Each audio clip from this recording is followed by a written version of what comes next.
intricately carved. But more than that, what amazes everyone is how all the parts are linked together in an interlocking symmetry. And the way in which the light comes in, it's either filtered, it's reflected, it lights up certain areas are dark. So this display of light and shade in which greets you. But amazingly, how can a temple like this, pillar upon pillar, see this pillar, there's another pillar, then there's a pillar here. And so there is these pillared areas and the terraced areas that give it a certain lightness of structure despite being built of stone and of marble and stone and fully carved. Next. Now I showed you a longitudinal shot. Now this is the way you look up. And again, 1, 2, 3, 4 floors high. And this roof above. And it's resting on these pillars here.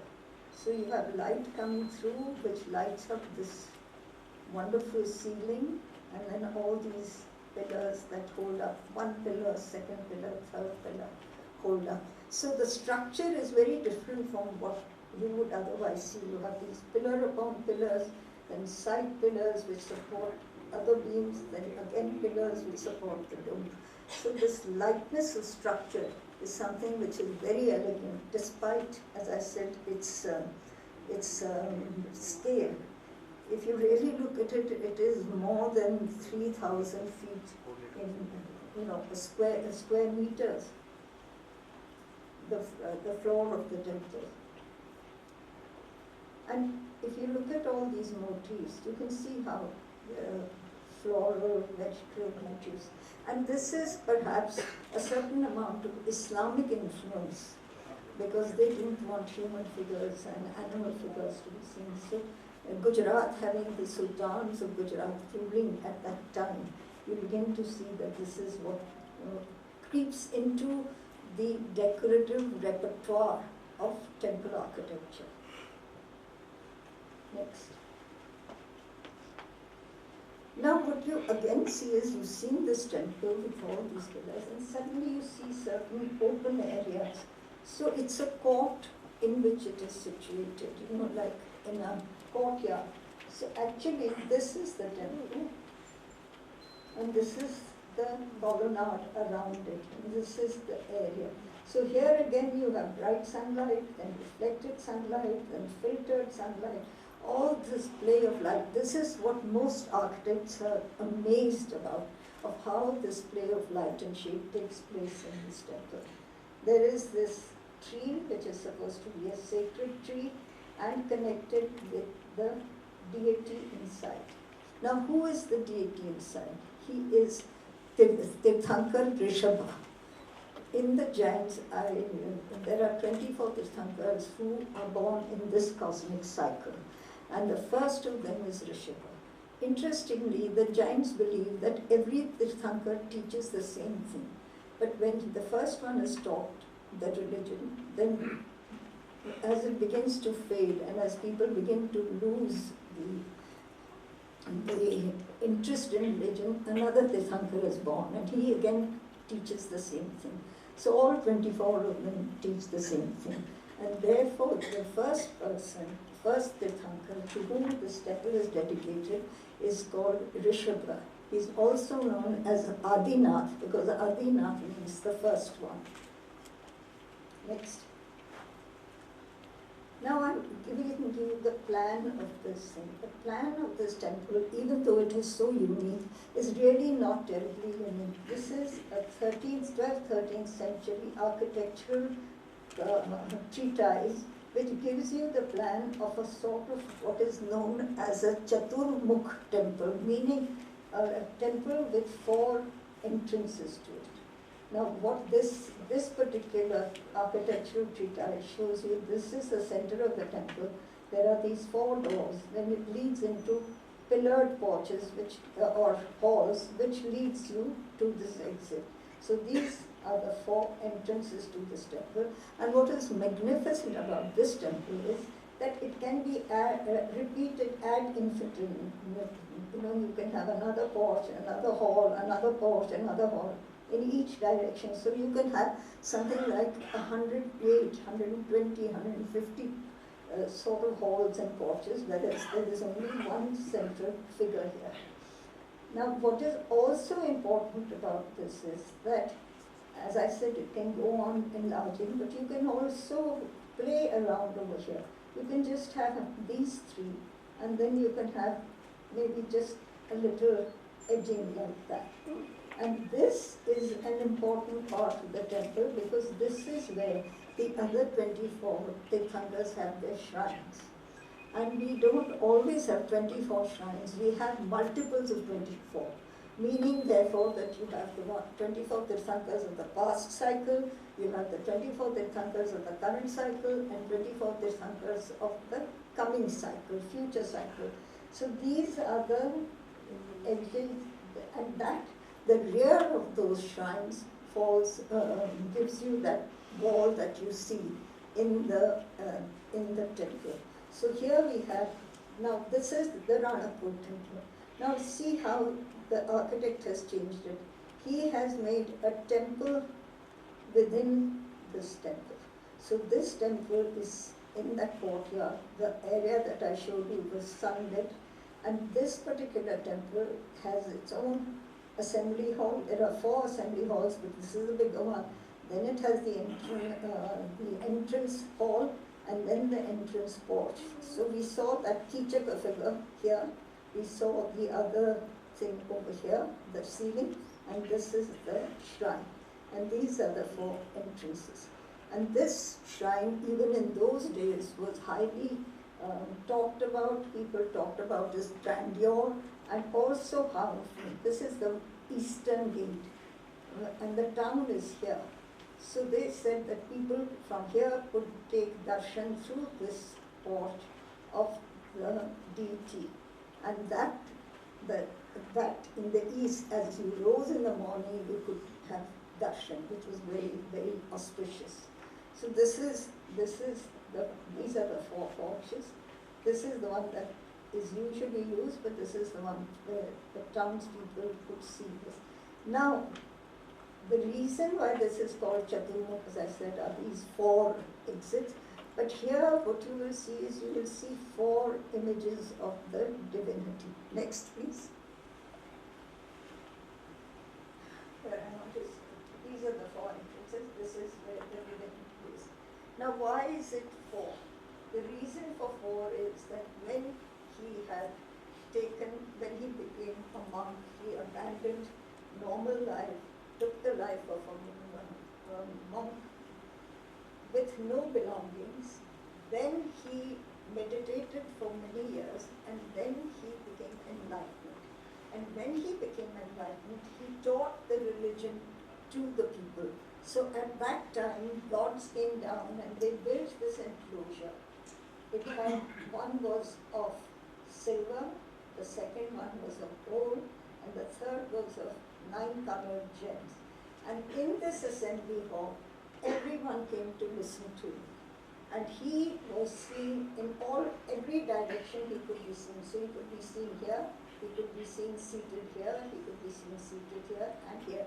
Therefore, you have these 4 images and 4 directions for this temple, which is called the Chaturmukh, meaning the one with 4 openings. So the reason this temple in this form is important, that it shows that when the Tirthankar became enlightened, he taught the religion to the people. And of course, the text tells you that not only people came, but all sorts of animals and all sorts of reptiles and birds, and everyone came. And even those that have eternal enmity, like a snake and a peacock, or a cow and a lion, they all sat there together listening to the words of the Tirthankar. So this particular arrangement is known as the Samavsaran.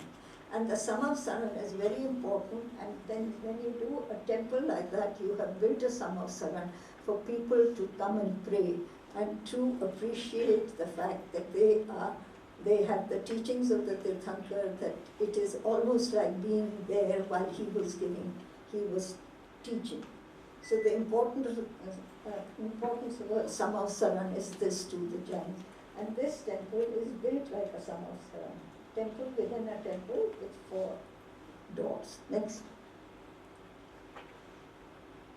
Now, as we enter the temple, you go in here. This is where the shrine is. You can see a few people here.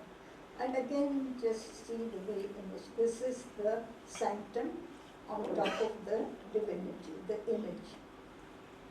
And here you can see clearly the way the pillars upon pillars, these terraces, other pillars, and the clear stories. It is the way in which it is built that makes it so important. Next. Now this is the shrine, the sanctum, with the image you can see probably. These are the eyes of the image. The Shwetambar images have glass eyes stuck to the face, so they are shining. And you can see that it's extensively and fully carved. All the pillars are carved, and here on the wall of the sanctum, around the 4 images, you see all these divinities on both sides. And there are these very wonderfully carved temples with brackets, arches. Next. And in front of the image is that hall, which we see here, the ceiling of that hall. And this is more clearly visible. And here the motifs are also visible. You can see the Vidya Devis or the holy goddesses in this particular panel. And there are other things here. You can see decorative ornamentation. And then the pendant, a bit of it, and there's a chandelier hanging there. But look at these are lotus petal designs. But interestingly are these arches, which are known as caterpillar arches. The torans. Unfortunately, only 2 or 3 original torans are left. Next. Here's another one. And here you can see it more clearly how beautifully it is carved. It's like a floral garland, but it is carved through and through, pierced through and through. Thickness of it goes right through. These are animal designs and a row of elephants here. No, sorry, they're geese. I thought they were elephants, they're geese. Here's an elephant. But here you can see various Jain motifs. Here is the mother of the Tirthankar, and when she conceives the child, she has 14 lucky dreams which are shown here. And these dreams are announced that she is going to be the mother of a world conqueror. Whether the conqueror would be a conqueror on a geographical area or whether he would be a spiritual conqueror and spread religion.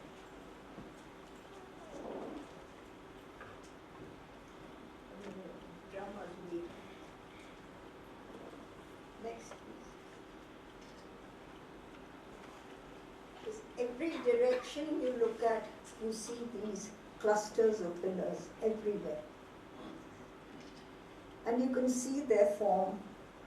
They're tapering pillars. They're drums upon drums, diminishing in height as they go along, and fully carved. Some of these that seem not so fully carved may be new ones, renovated ones, of the ones that were broken earlier. These temples have constant renovation going on. Something is broken or something is not right, then they rebuild. And there's nothing wrong in it, It's not that once the temple is built, it remains in that state. It's a constant process of repairs and renovation. 1,400 pillars.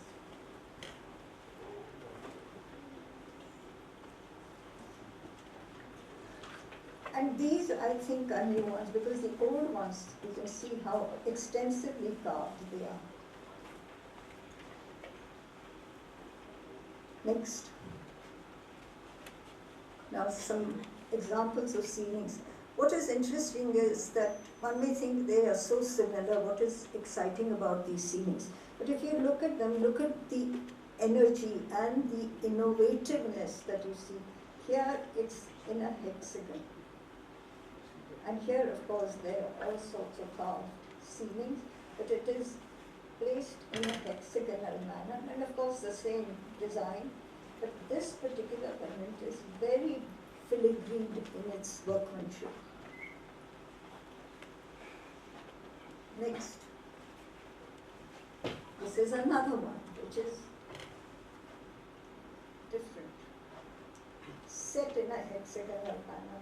That one was in a different manner. This is octagonal, whatever. Look at this again, these struts. And it rises ever so gently up there. It has a certain, gentleness about it. It's dramatic, but it's not overwhelming in that sense.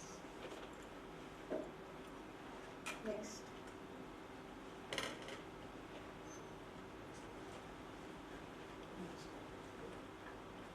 There again. Different, and these are pillars with their arches. This is high up, not where I showed you earlier. And these are in struts. But see the way in which it goes.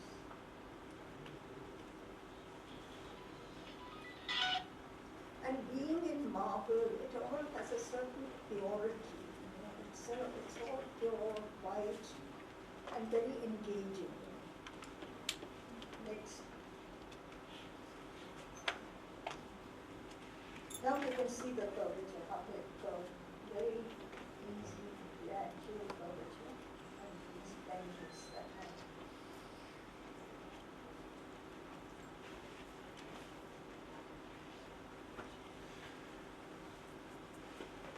And there are all these processional scenes over here, and lives of Tirthankars are also shown in many of these panels. But they're all very stylized, it's just sort of shown in a repetitive manner. But because it is repetitive, it has a certain cadence to it. It begins to appeal, begins to draw you inside.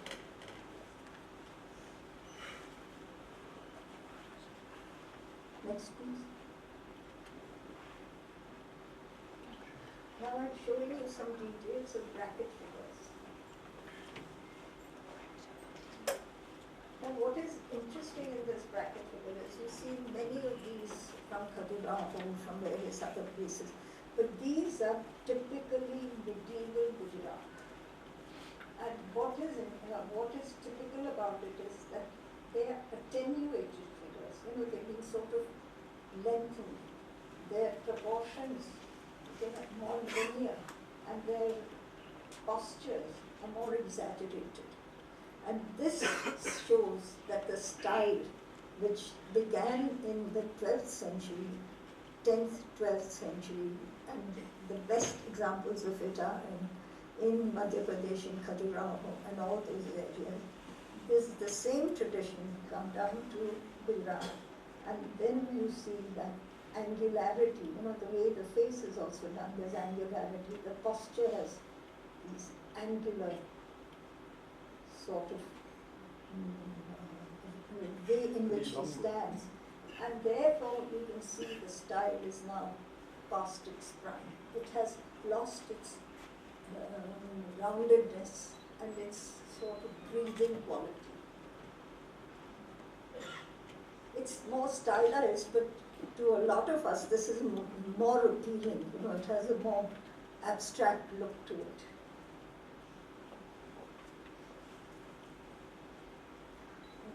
Little details like this. Elephants. And wonderful brackets, supporting this.